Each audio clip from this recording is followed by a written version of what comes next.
name is Michael Panzer. I am a social studies teacher in Royce Ketchum High School in Wappinger Falls, and I'm also an adjunct professor of history at Marist College. So I have two jobs, basically almost two full-time jobs, but the high school job is certainly the full-time. I initially started going into my undergraduate years wanting to teach high school, and so that started off normal. And then when I got to college, I realized I really respected my professors a lot, and I really appreciated how much they appreciated history.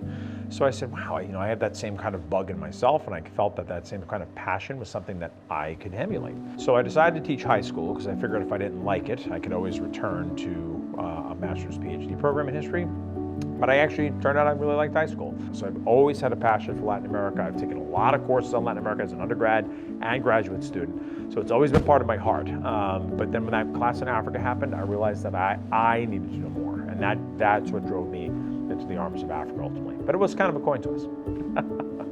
I'm definitely somebody who likes to kind of go off script. A colleague of mine one time back in the early 2000s said, when I watch you teach, you remind me of not a Socratic professor or teacher, but more of a Homeric, right? Meaning that I like to tell stories, kind of like Homer, right? So a lot of my classes, both at Marist and here, right, involve lots of personal stories, right? And not just anecdotally, but stories about history, right? Because the word story is in the word history, and I like to tell those stories. It's putting on a show, right? It's the performative aspect of it, not that it's insincere, right? A lot of the way that my body language in class and the way I move around and use my laser pointer and all the stuff I do is all very genuine, right? Because it kind of comes out of me because I'm so passionate about loving history as much as I do and hoping that the way my enthusiasm for it will affect my students' enthusiasm for it. Some students I've had have actually gone on to pursue careers related to the things that I've taught them. Seeing that pay it forward actually come to fruition is an incredibly humbling and very rewarding part of the job. I do have lupus. I was diagnosed at the age of 40. So normally this is a disease that usually manifests, unfortunately, for teenage girls, right? So I'm a midlife crisis and I'm a male. So it's a very, when did this happen? I probably had it since my 30s. I started to notice some nerve issues in my left leg, which I still have.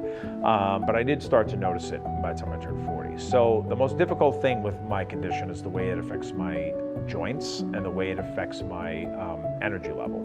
And that kind of fatigue, that tiredness that your body is just like, not today, is something that happens routinely to me, right? And I've got to find a way, and it's incredibly difficult sometimes, and there's not enough coffee in the world that can cure it, to literally get you in front of a class, 5 high school classes, where kids are counting on you and the world is going on all around high school, and then on some days having to teach at Marist and just having to find that energy. And it's been tough to teach through those flares that I have once in a while.